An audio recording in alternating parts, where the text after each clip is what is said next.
Líderes, bienvenidos a una nueva disertación, siempre con el mismo propósito, agregar valor con cada uno de los episodios que nosotros traemos. A propósito de traer, hemos traído a un invitado distinto, distinto a lo que hemos venido viendo en cada uno de los episodios cada martes. Un experto en mercadeo, en estrategia de marca, sobre todo en esas buenas prácticas que hacen que una marca se diferencie del resto. Estoy hablando de Víctor Díaz. Víctor, bienvenidos. Muchas gracias, Josh. Gracias por invitarme a tu espacio. Desde ya te reitero que soy un consumidor asiduo del contenido que estás haciendo y te felicito por él. Bueno, muchísimas gracias a ti por asistir. Nosotros lo que buscamos con este tipo de conversación es poder llevarle algún elemento de valor, alguna estrategia práctica a ese joven que decide, en tu caso, emprender en el mercadeo y tener éxito. ¿Cuáles son esos elementos que tú, ya como profesional acabado, entiendes que fueron los que te diferenciaron del resto? Sí, me gusta mucho el hecho de que hayas iniciado tu presentación de mi persona hablando de distinto, porque creo que ese es el valor que más está aportando ahora mismo en el mercadeo, la capacidad de tu poder diferenciarte de lo que estás haciendo los demás. Y creo que en mi caso personal ha sido eso, poder entender que el mercadeo no es lineal, que lo que funcionó ayer probablemente no funcione mañana y que debo tener el oído siempre puesto en mi consumidor. El mercadólogo que no entiende eso está condenado al fracaso. Tienes que entender lo que tu consumidor quiere que tú le comuniques y en función a eso entonces adaptar tu línea de comunicación. Cuando tú dices que lo que funcionó ayer no necesariamente funciona hoy, contempla el tema de que el mercadeo cada vez más es indispensable contemplar las redes sociales. Es correcto. El mercadólogo que trabaja ajeno a las redes sociales no está trabajando ajeno a la situación actual, a la cotidianidad. Las redes sociales se han convertido en el canal de comunicación de más impacto en la actualidad, con decir que hemos dejado atrás medios tradicionales como la televisión, la radio y la prensa, que siguen teniendo su impacto y su preponderancia, pero ahora mismo no es el foco central del ciudadano de día a día, del ciudadano común, y eso es indistinto al rango de edad que tú quisieras hacer mención o destacar. Es decir, si yo estoy elaborando una campaña para una población adulta, aún así yo debo de invertir presupuesto en redes sociales. Por supuesto que sí. Puedo citarte el caso de mi madre.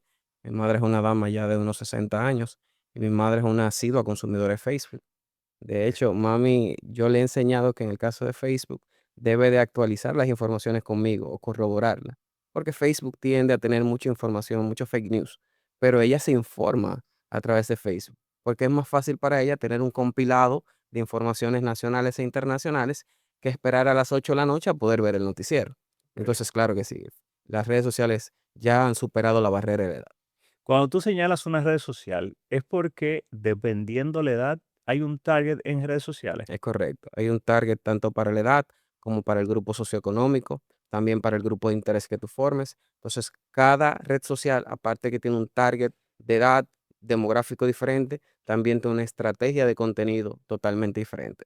Lo que te funciona en Facebook, en Instagram puede ser un fracaso. Y ni hablar de redes actuales como son TikTok, Threads, que es un mundo totalmente aparte de lo que antes mencioné. Vamos a edificar un poquito. Este universo de las redes sociales tiene pilares dentro de ellas. Instagram, TikTok, YouTube. ¿Para qué red social es para qué contenido? No sé si me explico. Sí. Si yo estoy destinado a vender un producto de salud, hay una red social donde esta fortaleza se me sea más viable, más factible. Hay una rentabilidad distinta en cada una de ellas dependiendo del producto. Sí, mira, la red social, por decir universal ahora mismo, es Instagram. En Instagram. Instagram tú tienes como que una diversidad mayor de públicos, si lo vemos por una segmentación de género, de edad, de ingresos económicos. Entonces, Instagram puede ser como ese centro universal donde tú puedes hablar un poco a cada audiencia. Pero si saltas ya un poquito a Facebook, entonces ahí tu comunicación va dirigida a personas de los 40 años adelante. No digo que los jóvenes no entren a Facebook, sino que el público que consume y que tú puedes incidir a través de Facebook va a ser ese público de más edad. En TikTok vas a encontrar a la generación nueva, los jovencitos desde los 15 hasta los 25, 30 años y un poquito más. Pero los que son más asiduos radican ahí, 15, 25 años. Y ya en YouTube también dependiendo, no es un punto de edad, sino más bien de contenido en el caso de YouTube, porque tú puedes segmentar el contenido y enfocarte a diferentes audiencias. TikTok se usa para público muy joven, pero ese público utiliza TikTok adicional a entretenerse como para buscar información.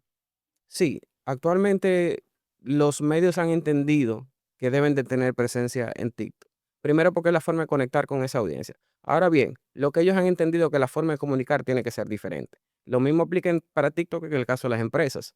Como marca, para la empresa que laboro, decidimos tener una presencia en TikTok, pero la forma en que yo comunico a esa audiencia es totalmente diferente a lo que hago en otras redes sociales. Es un contenido más fresco, más jovial, siempre y cuando protegiendo la integridad y la reputación de mi marca. Pero tengo que estar pendiente a las tendencias, a los audios que son virales y tratar entonces de vincular el contenido de mi marca a lo que está sucediendo ahí. A diferencia de en Instagram, que yo puedo hacer un contenido más profesional, más formal, un contenido que si quiero utilizo Reels, puedo utilizar carruseles todavía, pero en TikTok exclusivamente tienes que estar dispuesto a hablar de la forma que esa audiencia te va a entender. Cuando hablas de TikTok y haces referencia a la elaboración del contenido, plataformas como esta, como el podcast, tienden a hacer la misma estrategia. Yo subo un clip, el mismo, en todas las plataformas. Eso es una estrategia correcta. Dígase que el mismo audiovisual, con la misma nomenclatura, con el mismo discurso, yo lo voy a publicar en YouTube, Facebook, Instagram y TikTok. Hay ocasiones donde no tiene el mismo éxito en cada una. Es porque debe de ser diferente. No necesariamente. Muchas veces se estratifica el contenido en diferentes redes sociales para tratar de cubrir todas las audiencias. Muchas veces también yo lo que hago es que apalanco ese contenido de la red donde tengo más peso. O sea, si por ejemplo, si tu punto fuerte ahora mismo es el YouTube, tú lo que haces es que publicas en Instagram y rediriges hacia YouTube. Tú das un clip de lo que tú estás elaborando, por ejemplo, aquí en este episodio, y rediriges al punto donde tú quieres tener más incidencia, más crecimiento, que es YouTube. Pero no dejas de tener una presencia y buscar una fortaleza en las demás redes sociales. O sea, no es una estrategia que es desacertada, sino que todo lo contrario. Mientras más frente tú puedas cubrir, tú puedes hacerlo. Ahora bien, si tú quieres tener éxito en una red social, replicando clips en las diferentes plataformas, no lo vas a lograr. No va a Por funcionar. ejemplo, en TikTok se vende bailando. En Instagram eso no funciona. Cuando me refiero a bailando, hay muchas marcas que se montan en tren de un baile que se hizo viral, que se hizo famoso, y sin decir una sola palabra de su marca, solamente porque la marca subió ese contenido, ya está comunicando su producto. Ok. Y la estrategia de influencer. ¿Cuándo entra o cuándo es correcto usar esa estrategia? La estrategia de influencer siempre va a ser acertada cuando tú entiendas que el influencer debe estar vinculado y relacionado al producto que tú estás haciendo la conexión. Ok. Ya los influencers han pasado de ser aquellas personas que tienen más poder adquisitivo, que tienen más visualización, a aquellos que se ven más reales. Es probable que si yo tengo una marca de motocicletas dirigida a un motoconcho, si yo pongo una persona de estrato socioeconómico clase media alta, clase alta, difícilmente el consumidor de esa motocicleta va a sentirse influido por quien se lo estaba proponiendo. Más sin embargo, si yo busco en TikTok o en Instagram algunos de esos motoconchistas que hacen contenido y que se han hecho virales, probablemente el contenido va a tener una mayor incidencia, porque ahora mismo los consumidores buscan realidad más que la misma visualización que pueda tener la persona. Hay relevancia en el hecho de, y tú has manejado presupuesto una cantidad de veces importante, pero hay relevancia en invertir la mayor parte del presupuesto en redes sociales que en alguna otra plataforma. Dígase en medios tradicionales, que la dijiste que la usa, pero no con tanta relevancia, pero también está el, el publicidad para las Ujú. vallas digitales, vallas en medio de la carretera, para alcanzar clip, para yo poder generar leads. ¿Cuál sería la ideal? Lo ideal para eso es redes sociales. La publicidad tradicional es un tema de posicionamiento, de reputación, de mantener tu marca fresca en la mente del consumidor. pero con el mismo hecho de que tú no puedes medir el impacto que esa publicidad está teniendo, se hace difícil generar leads. ¿Cómo tú puedes medir cuántas personas fueron influenciadas por una valla que tú pusiste en una esquina de mucho tráfico y que la ven diariamente? ¿Cómo tú puedes medir eso? Pero en las redes sociales yo sí puedo hacerlo. En las redes sociales yo puedo definir y estratificar mi audiencia desde la edad que me consume hasta el punto regional en donde vive. Puedo entonces así mejorar mi estrategia en caso de que no fue efectiva. En el caso de la publicidad tradicional, no puedes hacerlo. Yo soy más de un 70-30, no descuido mi presencia en medios tradicionales porque tiene su efecto y cumple su cometido, pero evidentemente voy a poner las redes sociales actualmente por encima de la publicidad tradicional. Imagínate que yo saqué una nueva marca de gorras y invertí un presupuesto importante en, en YouTube y también en vallas publicitarias en el medio de la 27 de febrero. ¿Cómo yo, porque tú dices que sí se mide, pero cómo yo identifico que las ventas por ese producto están viniendo por un canal para poder así redistribuir los fondos de manera más eficiente? Bueno, para eso tú tienes que tener una buena estrategia postventa, porque muchas veces pensamos que el marketing es solamente la estrategia de publicidad, pero la estrategia de publicidad es un elemento de la campaña de marketing. Para tú poder definir eso, tú tienes que tener una estrategia postventa, tienes que tener un buen equipo que te permita tener esas métricas, que haga una contactabilidad con la persona que adquirió tu producto, para evidentemente tú definir y tú medir eso. Pero también muchas veces, en el caso, por ejemplo, de las campañas de leads, la campaña de leads te llega una base de datos de la persona que accedió a tu información, que accedió a la información, al contenido que vio. Por ende, ya tú puedes saber que si Josh cliqueó en el formulario que yo puse al final de la publicación, porque está interesado y yo lo contacté expresamente, pues ya es una forma muy fácil de tú medir que tú adquiriste el producto porque lo viste en el canal de YouTube. ¿Alguna estrategia que te, no hablo de tu trabajo particularmente, sino del entorno del mercado a nivel nacional como internacional, que tú hayas visto que fue bien lograda a través de las redes sociales? Un producto que se haya innovado, una marca que se haya refrescado, un lanzamiento nuevo que tú viste desde la concepción Ujú. hasta el posicionamiento, que tú dices, eso es un buen trabajo. ¿Algún ejemplo que me puedas dar? Sí, claro que sí. Mira, pudiéramos hablar de productos tradicionales y locales como lo que es Jumbo, por decirte algo, es una marca Ok. que apuesta mucho a la comunicación en redes sociales y lo hace partiendo del punto de vista de que entiende el consumidor y la audiencia que está comunicando y que quiere vender. Y lo que me agrada de ellos es que ellos utilizan cada elemento de una campaña de comunicación bien lograda de forma magistral. Se enfocan en tener una buena pieza audiovisual, se enfocan en tener la persona o el influencer que comunique bien esa campaña que ellos están logrando y también se encargan de diversificar en diferentes plataformas, en diferentes medios de comunicación, tocando lo que te menciono. Exploto más la parte digital, pero no descuido la parte tradicional. Eso es, por ejemplo, un ejemplo que pudiéramos poner de un 360. Si nos vamos a un producto, ni hablar de los productos estrella como Cerveza Presidente, entre otros.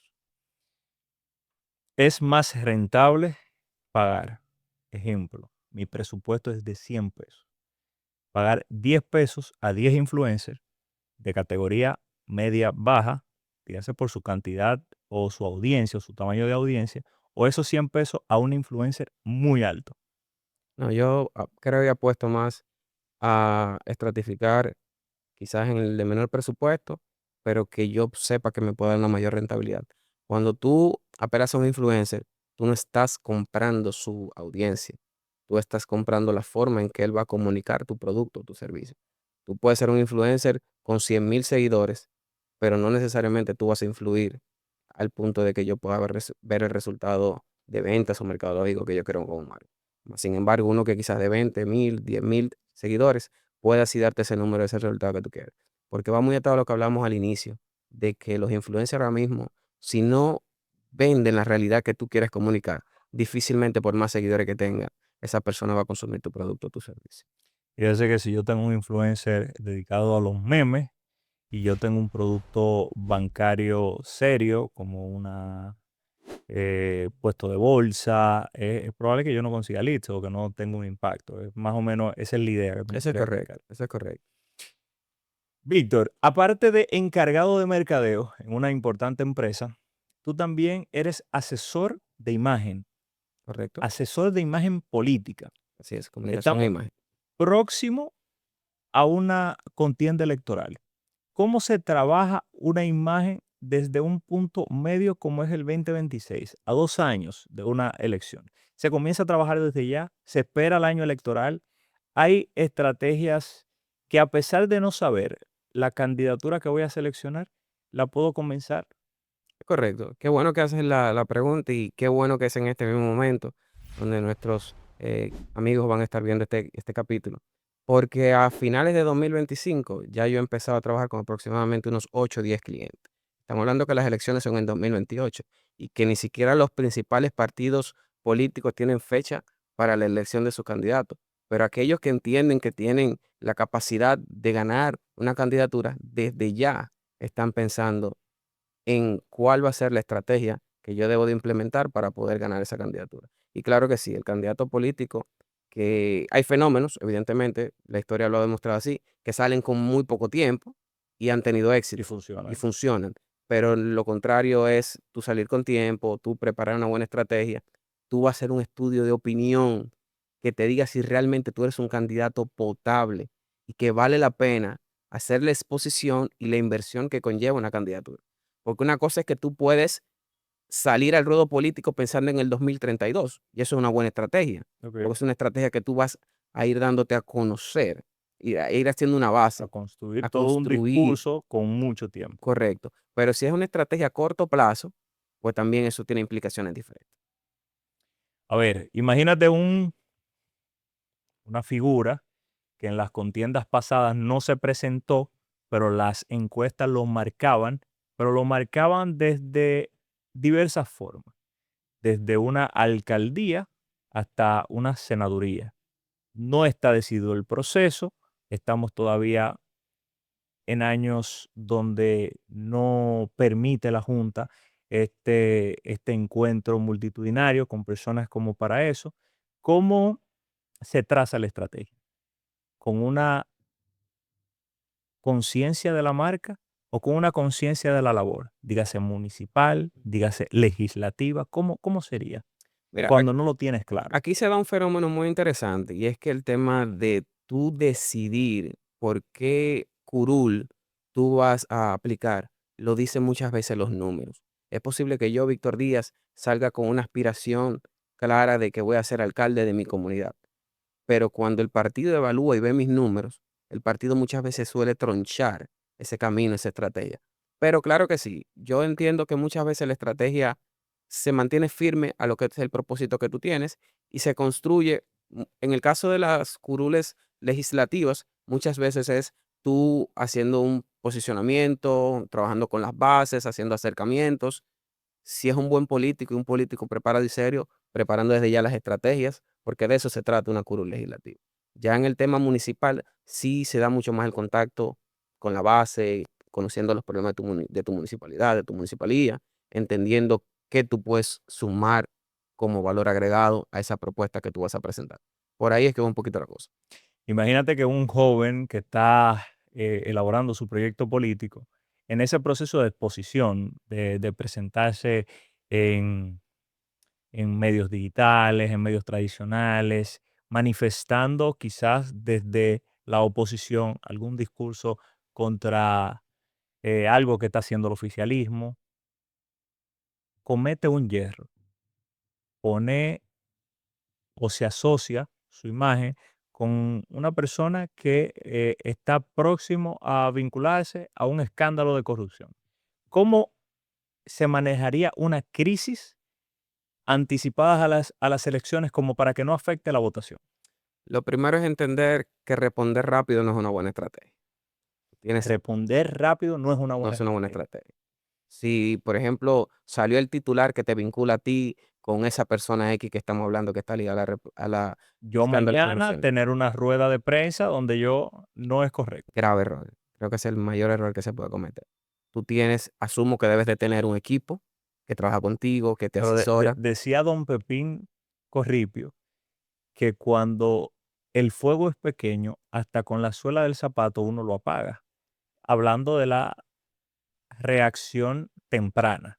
¿Eso no aplica en la política? Yo no me atrevería bajo ninguna premisa a contradecir las palabras de ese genio, bajo ninguna premisa.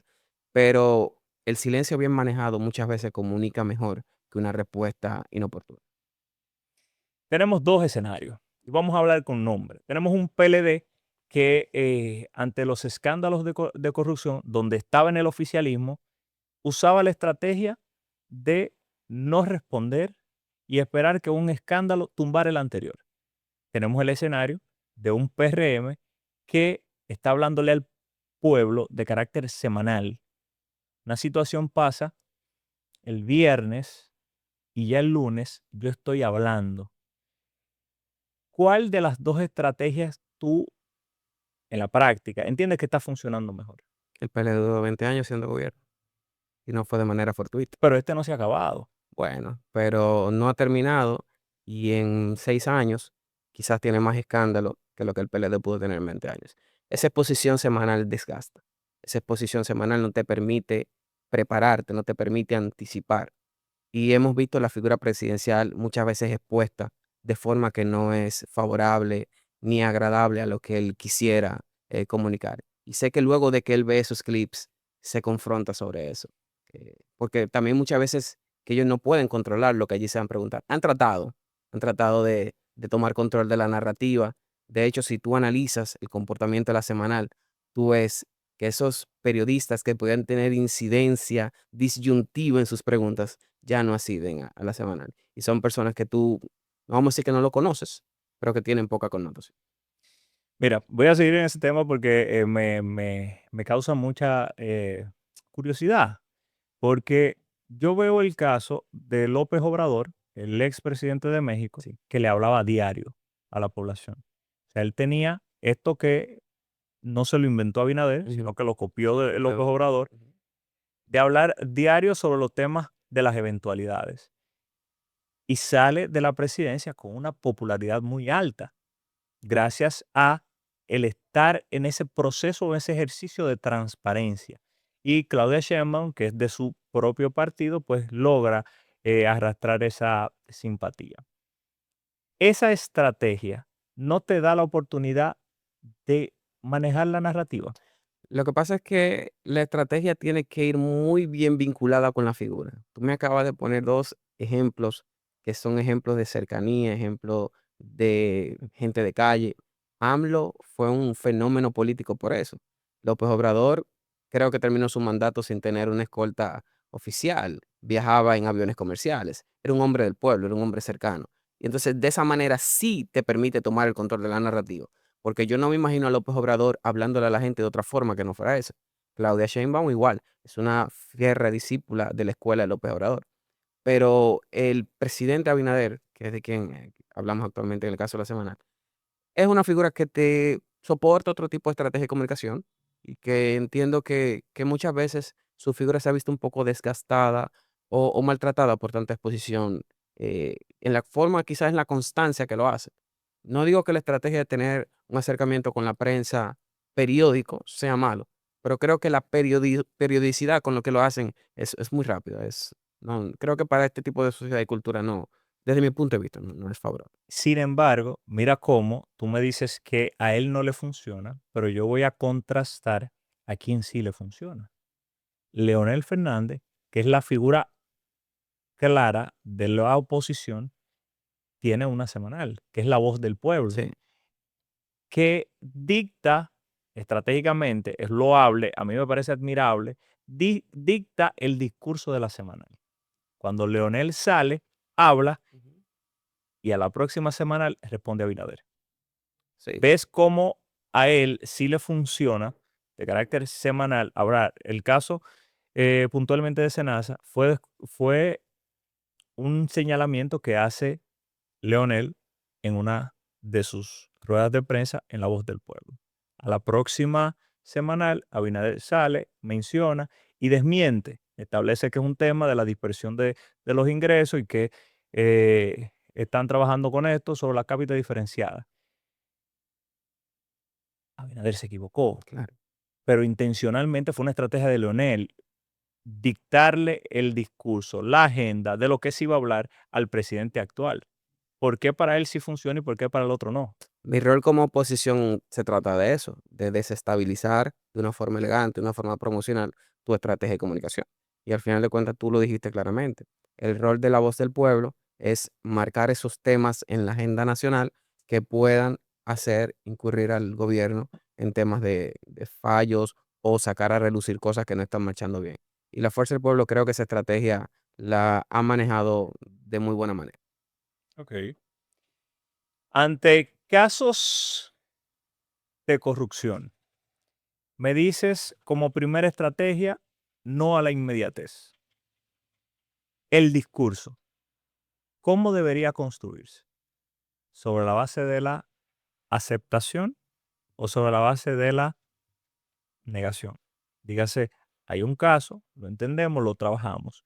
Una es, estamos investigando, no lo acepto, no lo afirmo nunca, no levanto la mano y lo culpabilizo y sigo tratándolo. ¿Cómo sería la más eficiente? Bueno, para mí lo más importante, como te digo, es tomarte el tiempo de tú preparar esa estrategia de respuesta. Evidentemente no estamos hablando de un tiempo de un mes, 2 meses, 3 meses, Sí. pero por lo menos el tiempo de analizar lo que se estaba acusando. Porque hay muchas veces que vemos personas que se le acusa de algo y sale a responder de lo que ni siquiera le están acusando por la inmediatez. Cometen ese error diáfano. Entonces, yo creo que si tú no eres culpable, tú no vas a admitir algo que tú hiciste, pero tú tienes que sustentar tu inocencia en base a hechos tangibles. Entonces, la estrategia debe ser eso, sustentar lo que vas a comunicar. Tú tienes que desvincularte, tratar de desvincularte de esa acusación, pero con hechos tangibles, no basado en supuestos. Y si ya, por ejemplo, vas a incurrir en un proceso judicial, pues lo que se recomienda es esperar a que ese proceso entre en curso y que se definen los tribunales. Ok. En el caso político, seguimos en ese mismo tenor que a mí me consta que manejas y que has tenido mucho éxito con candidatos que has trabajado. ¿Es más eficiente el típico político en campaña de ir al barrio, de me subo en un camión, música, lo asocio con figuras o artistas urbanos, el dar estas cajitas de comida, a construir mi imagen sobre la base de discurso, propuesta, cómo yo cambiaría, cómo yo lo haría distinto, desasociarlo de ese festejo que tradicionalmente se veía quizás en el baladerismo. Ujú. Es correcto. La política ha cambiado mucho en ese sentido. Anteriormente la gente no tenía instinto. La gente compraba las cosas con facilidad. Pero ahora mismo la gente, si percibe que esa no es tu esencia, te rechazan, te repelen.